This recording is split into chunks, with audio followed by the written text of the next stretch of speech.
는 하나님의 말씀은 빌립보서 2장 1절에서 5절까지 말씀입니다. 우리 다 같이 한 목소리로 합독하도록 하겠습니다. 그러므로 그리스도 안에 무슨 권면이나 사랑의 무슨 위로나 성령의 무슨 교제나 긍휼이나 자비가 있거든 마음을 같이하여 같은 사랑을 가지고 뜻을 합하며 한 마음을 품어 아무 일에든지 다툼이나 허영으로 하지 말고 오직 겸손한 마음으로 각각 자기보다 남을 낮게 여기고 각각 자기 일을 돌볼 뿐더러 또한 각각 다른 사람들의 일을 돌보아 나의 기쁨을 충만하게 하라. 너희 안에 이 마음을 품으라. 곧 그리스도 예수의 마음이니. 아멘.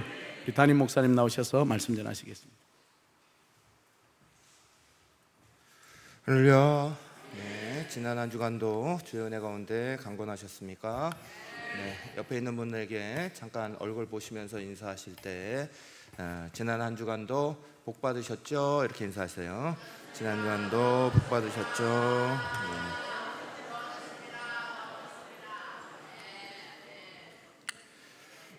우리가 계속해서 십자가의 사랑으로 교회와 세상을 치유하는 교회라는 제목의 말씀들을 쭉 나누고 있습니다.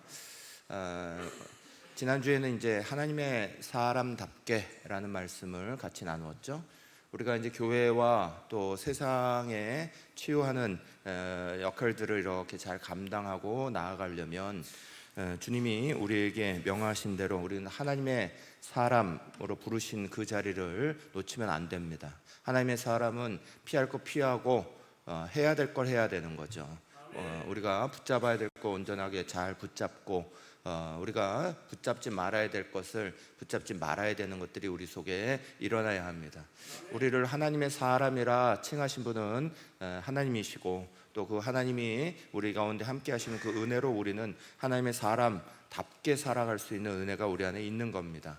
근데 그 하나님의 사람답게 살아가려면 사실 제일 중요한 마음은 우리의 마음에 예수의 마음이 있느냐 그거죠. 우리의 마음에 진짜 예수의 마음이 필요하다. 그 예수님의 마음을 그래서 오늘 말씀은 꼭 이 마음을 품어라 그러시면서 명령하고 계시죠. 빌립보서 2장 5절 말씀을 같이 한번 읽겠습니다. 너희 안에 이 마음을 품어라. 곧 그리스도 예수의 마음이니 그랬습니다. 우리의 자리 가운데 우리가 꼭 가져야 되는 마음이 예수의 마음입니다. 오늘 본문은 빌립보서 2장 1절에서부터 5절까지 이렇게 제가 본문으로 잡았지만 이 예수님에 대한 말씀은 1절부터 11절까지가 원래 한 통이에요.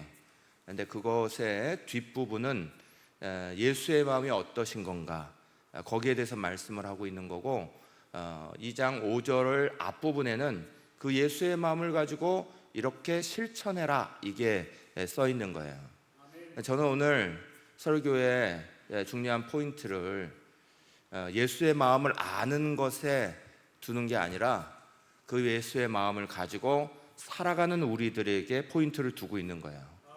이 설교는 결국은 우리가 그 예수의 마음을 가지고 이 땅을 살아가는 사람이냐 아니냐 거기에 중요성이 있는 거예요. 여러분 우리는 예수의 마음을 지식으로 알 수도 있고 또 여러 가지 우리의 느낌으로도 알 수 있고 우리가 가지는 여러 가지 생각들을 가질 수 있어요. 그러나 제일 중요한 건 결국 그 예수의 마음을 가지고 내가 그 마음을 실천하고 살아가는 사람이냐 이게 제일 중요한 거죠.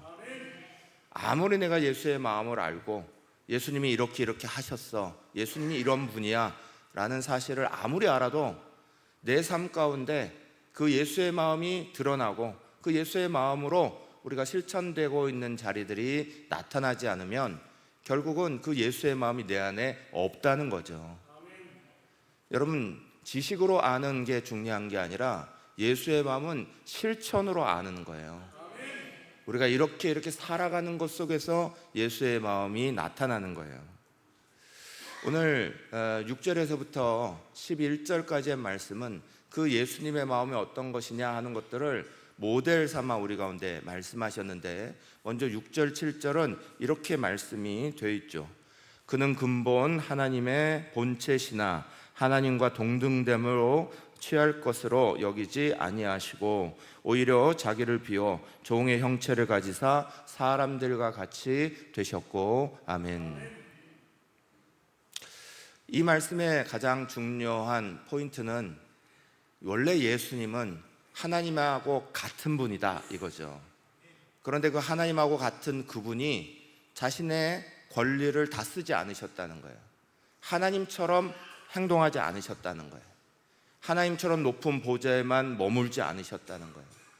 그분의 중요한 자리는 그 높은 보좌 다 버리시고 이 땅으로 오셔서, 그것도 우리 그냥 보통 사람들과 같이 되는 게 아니라 우리보다 더 낮은 자리로 찾아오셨다는 거죠.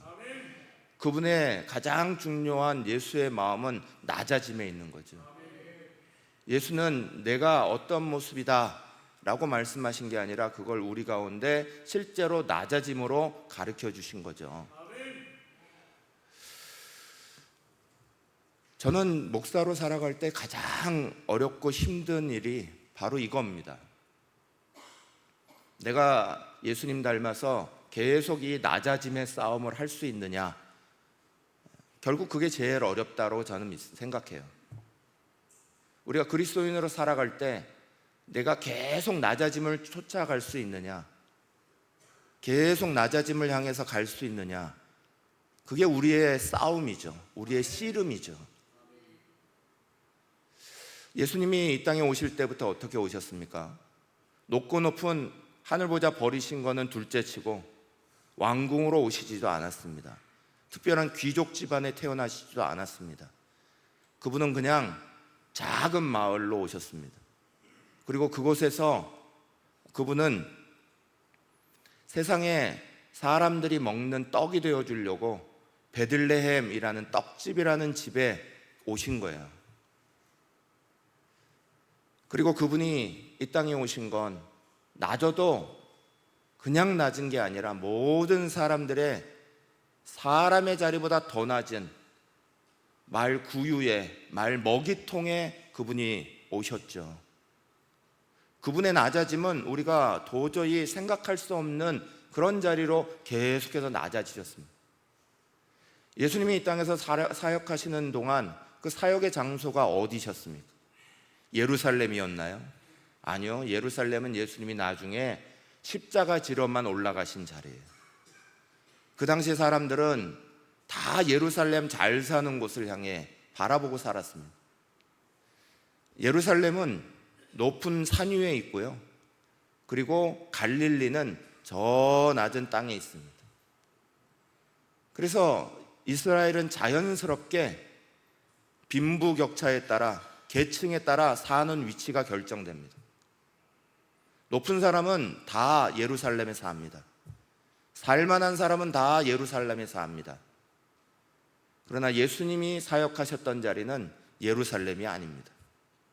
예수님은 사람들의 가장 낮은 곳으로 내려오는 갈릴리에서 사람들을 만나셨고 거기서 사셨습니다. 예수님은 항상 낮은 곳으로 가셨습니다. 그게 예수의 마음입니다. 오늘 6절 7절에 써있는 예수의 마음은 낮아지는 마음입니다. 낮은 곳을 향하는 싸움을 하고 있는 마음. 오늘 우리가 사는 세상은 거꾸로 출세해야 된다라고 말합니다. 잘 살아야 된다고 말합니다. 우리 사회는 특별히 유교적인 그런 전통이 많이 있습니다. 저는 성균관대학교를 나왔어요.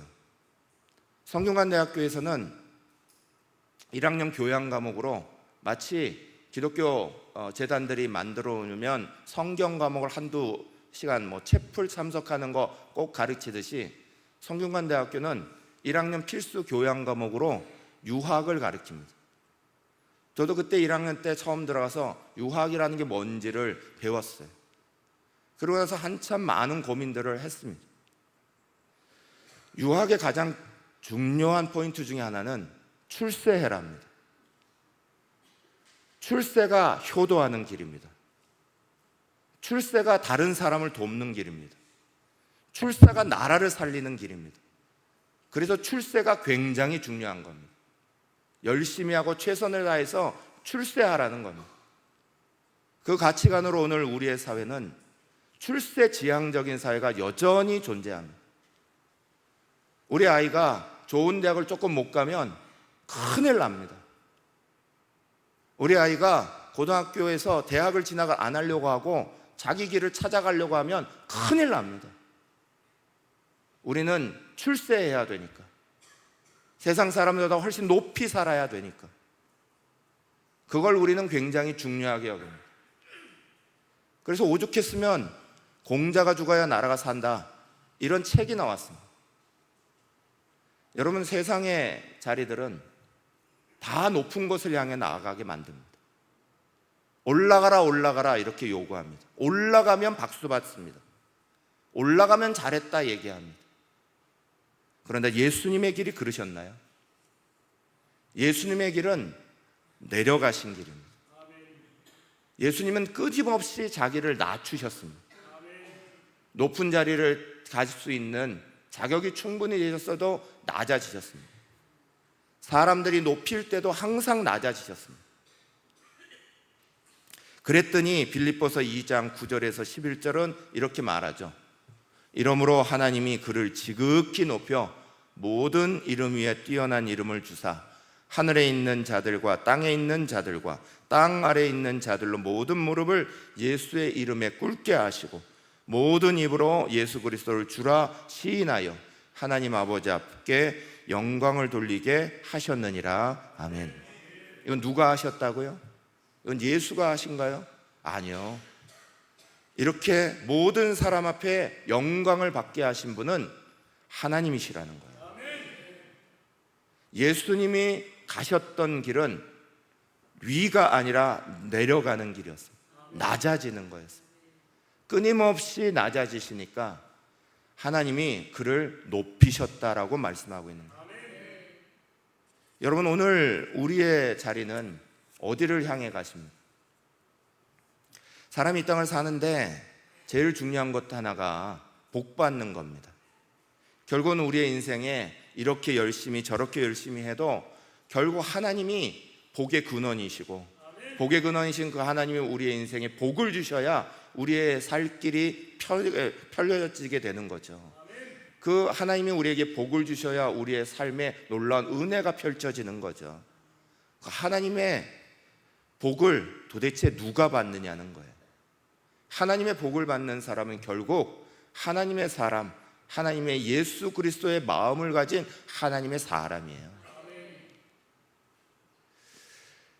어떤 분들이 돈을 조금 벌고 돈을 못 벌고 이런 이야기들을 가지고 복을 받았느니 못 받았느니 얘기하시지만, 돈을 좀 벌면 그게 복 받은 겁니까? 때로는 돈 번 것이 복이 되기도 하고 독이 되기도 하는 거예요. 잘된 자리에 올라가는 것이 그게 복 받은 겁니까? 어떨 때는 그게 복이기도 하고 독이기도 한 거예요. 더 중요한 건 하나님이 정말 그 자리를 어떻게 복 주시고 있느냐, 얼마나 하나님이 그걸 기뻐하시느냐, 그게 중요한 거죠. 그게 진짜 복이죠. 우리는 자꾸 높아지는 복, 위로 가는 복, 많은 것을 가지는 복, 잘 되는 복을 늘 추구해 가지만 정작 있어야 되는 예수의 마음은 자꾸 잃어버리고 있는 것이 그리스도인들의 모습이에요. 예수님의 마음은 항상 낮아짐과의 싸움입니다.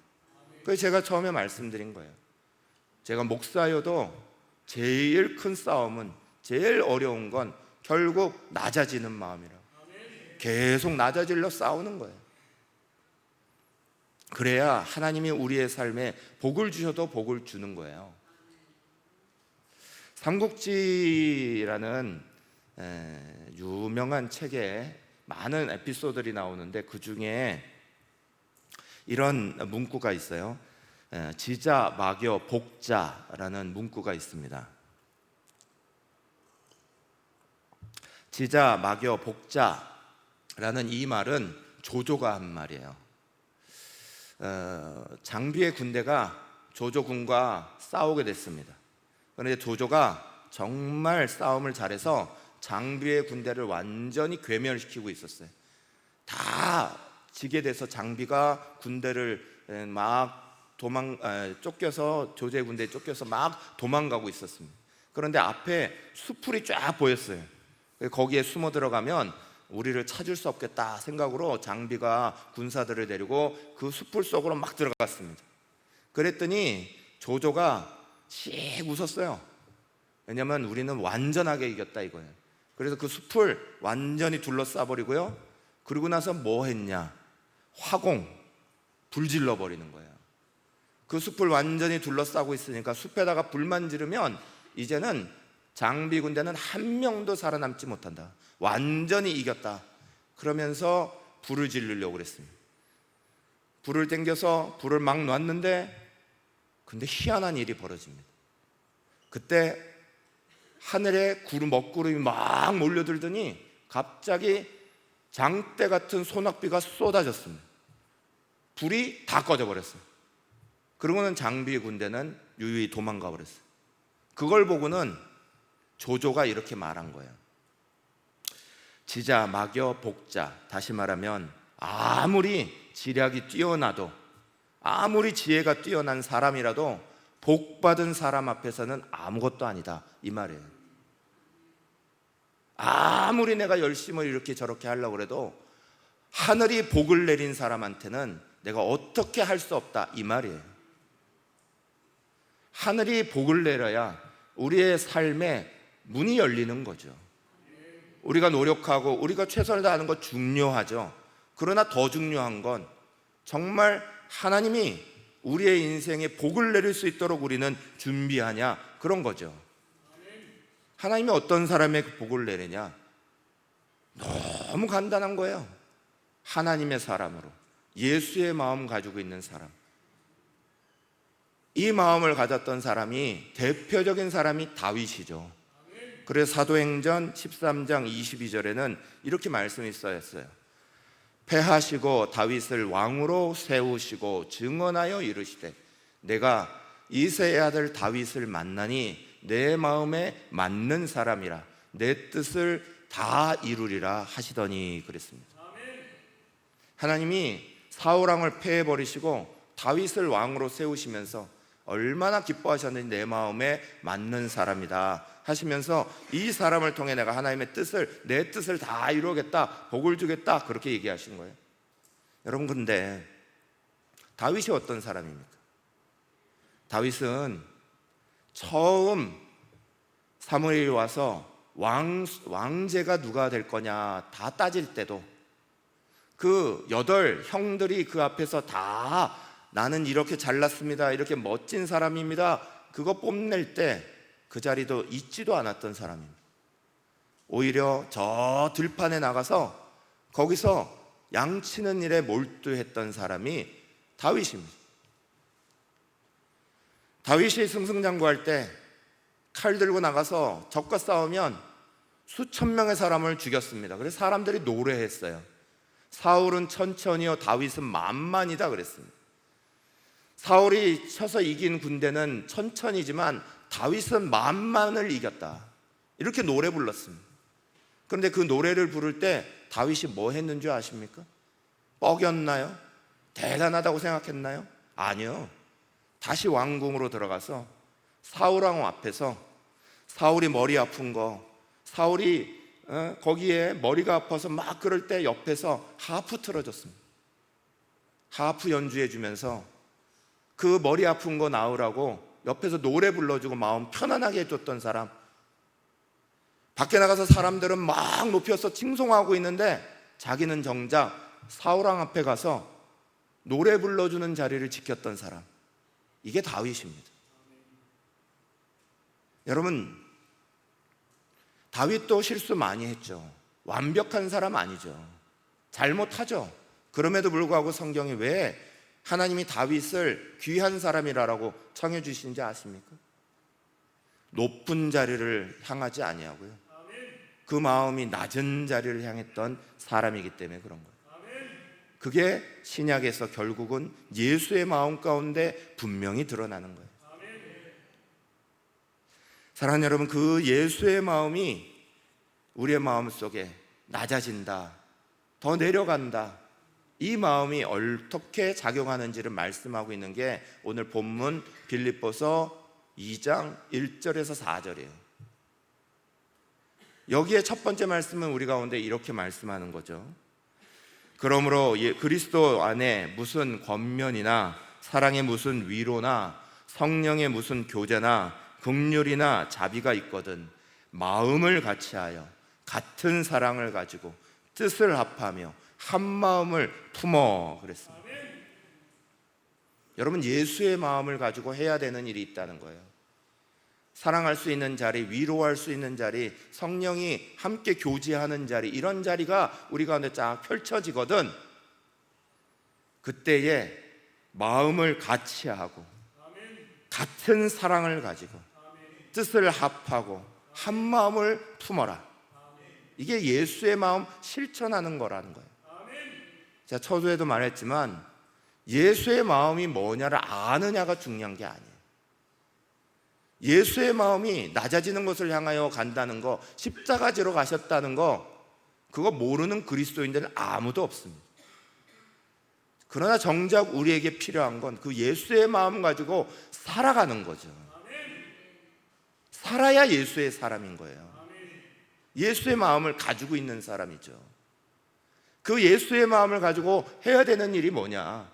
우리가 이렇게 모여 있을 때, 같이 할 때에 같은 마음 가지려 하고 한 마음 되려 하고 같은 사랑 품으려 하고, 그거라는 거예요. 여러분, 이게 쉬울 것 같으신가요? 아니요, 제가 경험해 보니까 어려워도 너무 어려운 거예요. 한 마음을 같이 하고 같은 사랑을 가지고 뜻을 합하며 한 마음을 품어. 여러분, 집에 부부도, 몇십 년을 사는 부부도 서로 달라요. 그래서 시간이 가면 갈수록 당신은 당신이고 나는 나, 그런 사람 많아요. 애들 앞에서 이렇게 말합니다. 야, 네 엄마하고는 말 못해. 야, 니들이 알아서 해. 난 몰라. 이런 분 많습니다. 몇십 년을 같이 산 부부도 마음 합치기 쉬운 거 아니에요. 그런데 여기서는 달라도 너무 다른, 배경도 다르고 삶도 달랐던 그리스도인들이 모여서 교회 안에서 마음을 같이 하고 한 마음을 품고 한 뜻이 되고 같은 사랑 가지라는 거예요. 이게 어떻게 쉬워요? 똑같은 마음 가지고 자랐던, 같은 집에서 자란 형제도 네가 옳으니 내가 옳으니 티격태격 싸우기 바쁘지 마음 하나로 합치는 거 절대로 쉽지 않아요. 그런데 이걸 합칠 수 있는 힘이 성경엔 여기 있다. 그리고 말씀하시는 게 뭐예요? 그게 바로 예수의 마음이라는 거예요. 예수의 마음이 뭐예요? 낮아지려고 하는 마음이에요. 다른 사람보다 자기를 낮추는 마음이에요. 낮아지는 마음이에요. 부부 사이가 있는데 부부 사이에서 부부보다, 아내보다 나를 낮추는 마음이에요. 남친보다 나를 낮추는 마음이에요. 내 뜻, 내 생각보다 옆에 있는 남편의 말을 더 옳게 보는 거예요. 낮추는 마음이 없으면 절대로 하나 되는 게 쉽지 않아요. 예수의 마음 멀리 가서 찾을 것도 없어요. 예수의 마음이라고 저기 나가서 선교하는 것이 예수의 마음인가요? 예수의 마음이라고 멀리 나가서 대단한 봉사하는 것이 예수의 마음인가요? 아니요. 예수의 마음은 오늘 우리가 살아가는 이 자리 가운데서도 더 낮아지려는 마음이에요. 낮추려는 마음이에요. 그래서 제가 말씀드렸잖아요. 제가 목사 되고 지금도 마찬가지로 앞으로도 계속해서 제일 큰 싸움은 아마 낮추는 마음일 거라고. 시간이 가면 갈수록 자격을 갖춘 목사가 되고 시간이 가면 갈수록 뭔가 되는 목사가 됩니다. 그때그때일수록 시간마다 더 낮추는 마음이 쉬운 마음인가요? 싸워야 되는 마음이에요. 가만둬서는 되는 마음이 아니죠. 가만히 있어도 저는 가만히 올라가는 자리에 있습니다. 요즘 청년들 지금 한참 청년의 때를 지나가니까 어렵다, 힘들다, 괴롭다 이 소리 많이 하죠.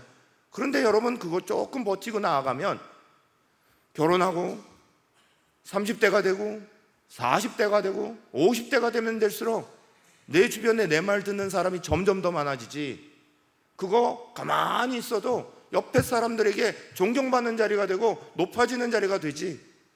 지금 당장이 어렵지만 앞으로는 그래요. 그런데 그때 진짜 우리가 싸워야 되는 싸움은 뭔가요? 예수의 마음이에요. 예수의 마음을 가지고 사냐. 여러분, 우리의 그리스도인들의 가장 중요한 심장에 되는 마음이 뭐예요? 결국 예수의 마음이에요. 제가 유머를 그렇게 썩 많이 사용하지는 않지만 제가 되게 좋아하는 유머가 있다고, 여러분들에게도 한두 번 썼던 유머가 있어요. 기억하시는 분도 있을 거고 까먹으셔도 돼요. 유머니까. 그래야 나중에 또 써먹으니까. 김장철이 가까우잖아요. 김장철 가까우면 여러분, 배추값이 없다느니, 파값이 없다느니, 김장 비용이 얼마더니, 이건 밖에서 다 떠들어 줄 테니까 여러분 걱정하지 마세요. 김장철이 오면 여러분이 생각하셔야 되는 건, 생배추도 맛있는 김치 되려면 적어도 몇 번은 죽어야 된다 이거예요. 여러분, 생무가 맛있는 김치 되려면 몇 번 죽는지 아세요? 제가 이거 유머로 말씀드렸잖아요. 다 까먹으셨죠? 감사해요. 또 써먹을 거예요. 여러분, 적어도 5번은 죽어야 돼요. 생배추가 우리가 맛있게 먹는 그 김치가 되려면 적어도 5번은 죽어야 돼요. 땅에서 뽑혀서 죽고, 칼로 잘라서 반토막 나서 죽고, 거기에 소금으로 팍팍 쳐가지고 숨 다 죽여야 되고, 그리고 나서 맵고 짠 모든 양념에 버무려져서 죽게 되는 거고, 마지막에는 뚜껑 덮고 죽는다고. 여러분, 김치도 맛있어지려면 적어도 5번 죽어요. 그리스도인 되려면 도대체 몇 번 죽어야 되는 거예요? 우리가 진짜 그리스도인다운 예수의 마음을 가지고 살려면 우리는 도대체 몇 번 죽어야 돼요? 김장철 앞두고 여러분들은 김장값 걱정하십니까? 김장철 앞두면 김치도 맛있어지려면 5번 죽는데 나는 날마다 죽고 있나, 그거부터 따져야 그리스도인이죠. 나는 맨날 죽고 있나요? 하다못해 바울은 나는 날마다 죽노라 그랬어요. 바울처럼 위대한 사도도, 바울처럼 자기의 다 내려놓은 사도도 고백하기를 나는 날마다 죽노라 그랬어요. 도대체 나는 몇 번 죽나요? 바울의 반의 반도 못 따라가는 이 목사는 도대체 몇 번 죽고 있고, 우리들은 도대체 몇 번이나 죽어가고 있습니다. 날마다 그것 때문에 고민하십니까? 내가 예수의 마음을 가지고 있다, 정말 예수의 마음이 내 심장에 뛰고 있다, 그게 우리의 고민거리신가요? 아니면 아직도 내 마음의 중심에 내 생각, 내 마음으로 가득 채우려고 그러십니까? 내 계획들, 내 생각들, 내 주장들이 낮아지려는 마음보다 더 먼저 나오고 계십니까? 그게 우리의 마음을 가득 차고 있다면 우리가 어떻게 하나님의 사람입니까? 예수의 심장을 가진 하나님의 사람 되려면 우리는 싸워야 되는 거예요.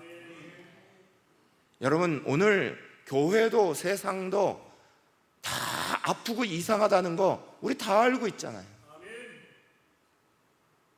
교회에 들려오는 소식이 세상의 사람들이 교회의 그 이야기를 정말 기쁨으로 받아들이는 게 아니라, 교회가 뭔 얘기만 했다 그러면 아주 그냥 쌍욕을 해대고 있잖아요.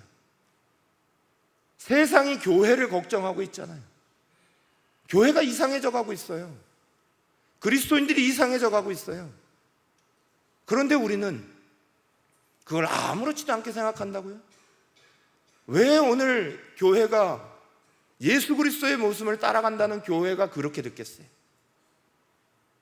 예수의 마음이 없어요. 낮아지고 더 낮아지려는 예수의 마음은 빼놓고 그저 내 마음, 내 생각으로만 내 마음을 다 채우고 있잖아요. 그 싸움을 안 하려고 하잖아요. 나이가 들고 장로가 되고 집사가 되고 권사가 되고 직분 받으면 시간이 가면 갈수록 더 낮아지는 거 보여야죠. 더 싸우는 거 보여야죠. 주님이 우리를 부르시는 그날까지 우리의 부름은 은퇴했다고 끝나는 것도 아니잖아요. 주님이 마지막 날을 부르시는 그날까지 낮아지고 낮아지며 다 줘야 되잖아요. 우리는 그 싸움을 해야 되는 거예요. 제자훈련에서 어제와 그제 저기 전라남도 신안에 있는 순교지를 다녀왔습니다. 제자훈련 받으시는 한 60여 분이 같이 갔다 왔는데 많은 도전들을 이렇게 받으셨겠죠. 저는 그 순교지를 10수번을 갔습니다. 거의 20번 넘게 거기를 간 것 같아요. 그런데 거기를 갔다 올 때마다 항상 똑같은 이야기를 듣습니다. 똑같은 분이 하시고 똑같은 것들을 배우고 와요. 그럼에도 불구하고 늘 저 자신을 되새길 수밖에 없고 다시 생각하게 되는 내용들이 있어요. 그중에 이번에도 다녀오셨지만 여러분들이 제일 도전받은 분 중에 하나가 원로 장로님이죠. 한 교회가 몽땅 다 65명의 교인, 전교인이 다 순교당했습니다. 거기서 그때는 예수 믿지 않아서 그냥 동네 9살짜리 꼬마라서 그래서 살아남았다가 나중에 중학생 때 예수를 믿게 되고 그 예수 믿은 것 때문에 죽은 사람들의 자리를 알게 되고 그래서 그 교회를 다시 재건하고 그 교회의 초대 원로 장로가 되시고 지금 원로 장로로 84세 되신 장로님이 항상 얘기를 하십니다. 오는 팀들이 하루에 몇 팀이 있던 담임 목사님은 월요일이 쉬시는 날인데 이 원로 장로님은 월요일도 안 쉬어요. 아침 9시부터 저녁 5시까지 항상 9시부터 5시까지 출근하셔서 그 자리를 찾아오는 누구에게든지 그걸 예약하고 신청한 누구에게든지 그때 일을 증언하고 얘기를 하십니다. 그런데 그 장로님이 항상 하시는 이야기 중에 조심스럽게 살짝 말씀하시는 게 있어요. 그 내용이 뭐냐? 그때 그 65명의 교인들을 죽인 그 사람들이 공산당이 아니라는 거예요. 공산주의에 물들어서 거기 같이 살던 동네 주민들이라는 거예요. 주민들이 같이 살던 그 주민을 죽창 들고 다 찔러 죽였다는 거예요. 그걸 옆에서 하루하루 지나갈수록 어느 가족이 끌려가서 죽음당하고 어느 가족이 끌려가서 죽임당하고 옆에서 9살 때 다 봤습니다. 시간이 지나서 그 마을에 교회가 생기고 사람들이 예수 믿기 시작했습니다. 그러니까 그 그리스도인들을 죽창으로 찔러 죽였던 그 가족의 자녀들도 예수를 믿고 교회에 나오기 시작한 거예요. 이 장로님은 그게 누군지 다 알아요. 그 가족이 누군지 다 압니다.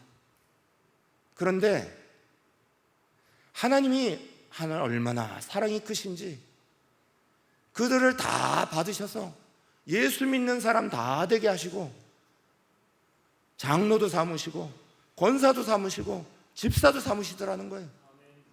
그거 보고 이 장로님은 한 번도 누가 누구 집, 누가 어떤 짓을 한 그 집의 자손이다 한 번도 말씀하신 적이 없다는 거예요. 본인만 아신다는 거예요. 입을 딱 닫고 그걸 그대로 다 하나님이 용서하시고 하나님이 사랑하셨는데 내가 거기에 무슨 말을 하냐고, 하나님이 그렇게 다 받아들이셨는데 입을 다 닫아버리시는 거예요.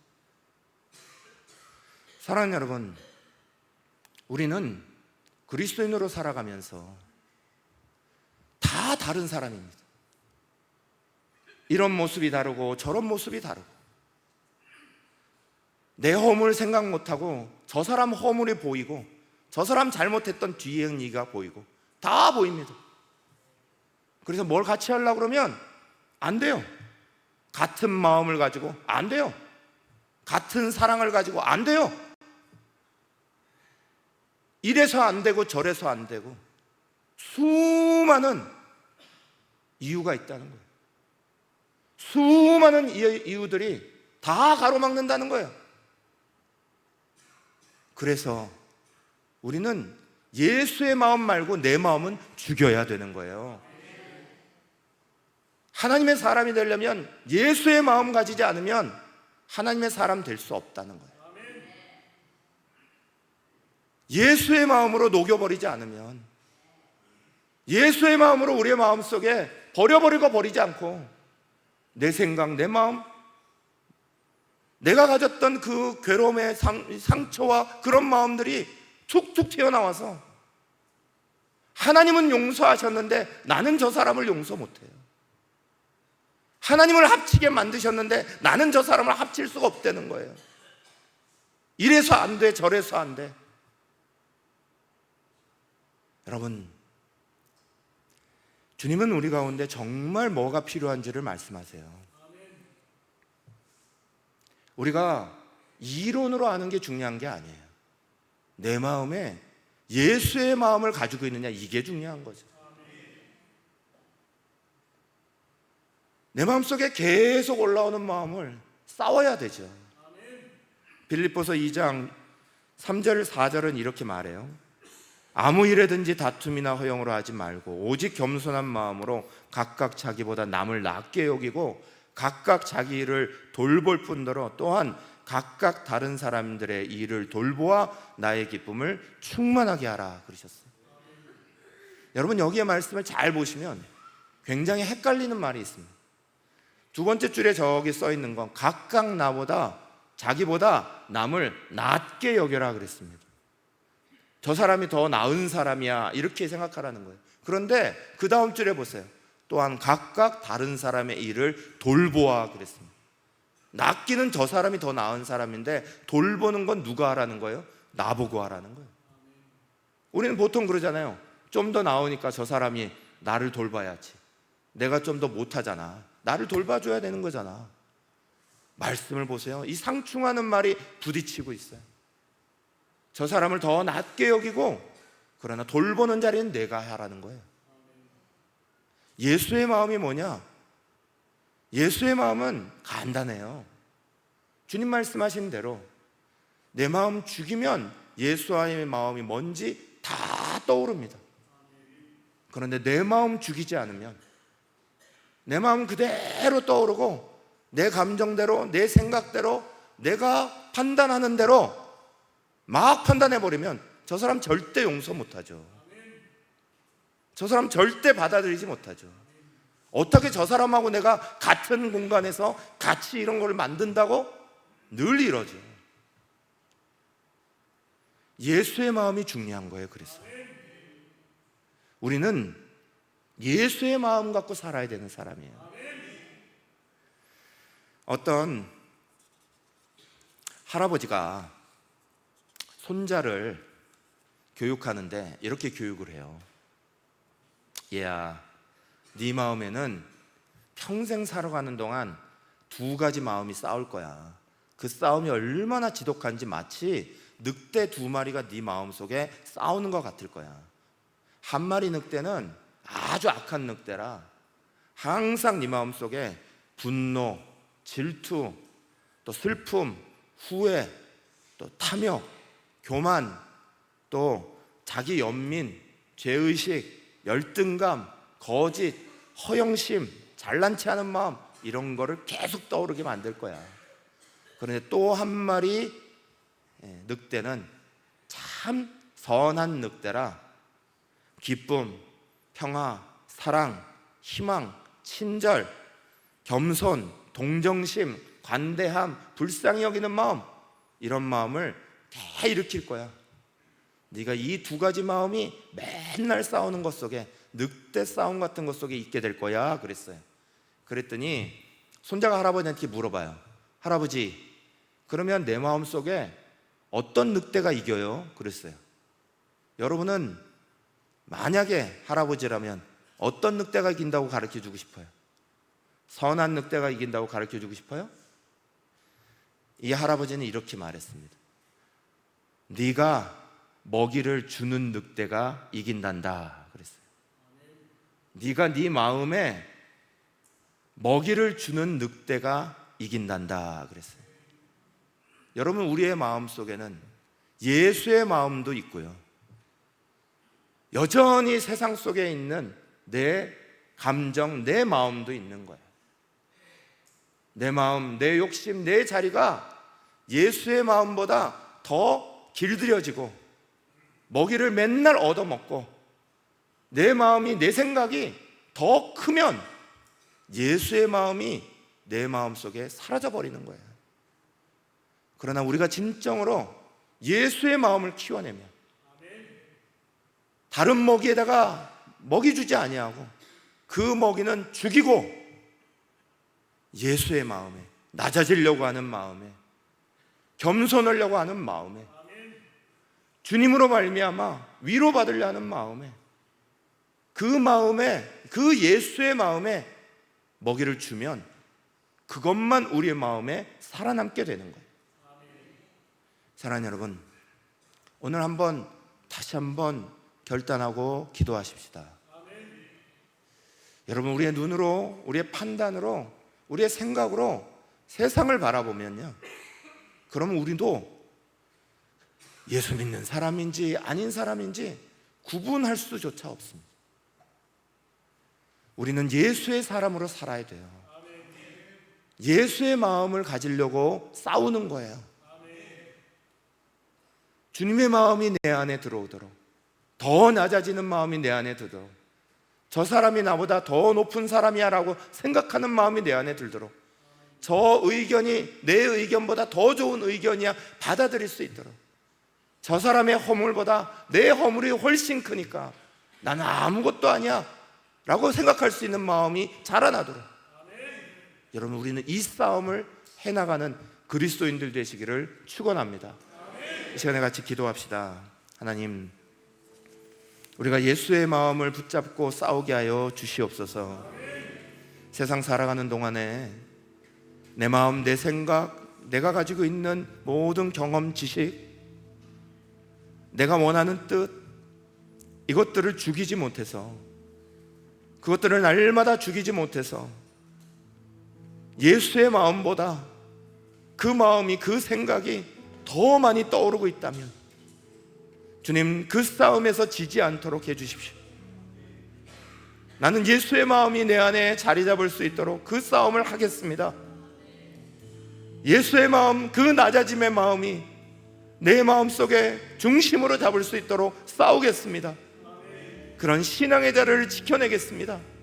오늘 이 시간에 다시 한번 결단하며 우리가 그렇게 진정으로 변화돼야만 교회도 치유할 수 있고 세상도 치유할 수 있는 사람이 되는 거예요.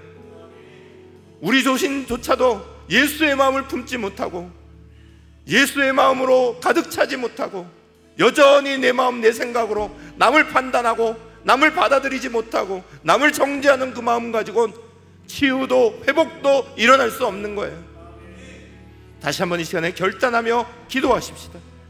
하나님 아버지, 순교의 피가 뿌려진 이 땅 위에 교회를 세우시고 십자가의 보혈 위에 우리를 세우셨는데 여전히 우리는 그 십자가의 보혈 붙잡지 못하고 죽어야 할 것 죽지 못하고 여전히 내 마음, 내 생각으로만 살아가고 있다면 주님 용서하여 주옵소서. 이 시간에 주님 앞에 용서를 구하고 하나님이 우리의 마음을 다스릴 수 있도록 예수의 이름으로 살아갈 수 있도록 주여 외치며 함께 기도하겠습니다. 주여 아버지, 오늘 우리가 다른 누구에게 말할 것 없이 오늘 내 자신의 모습이 예수의 마음으로 거듭나는 사람이 되게 하여 주옵소서. 받아들이지 못하는 마음, 품지 못하는 마음, 한 마음이 들지 못하는 마음, 다르게 보고 달리 이상하게 보고 판단하며 그들을 정죄하는 마음만 우리 속에 가득한 우리의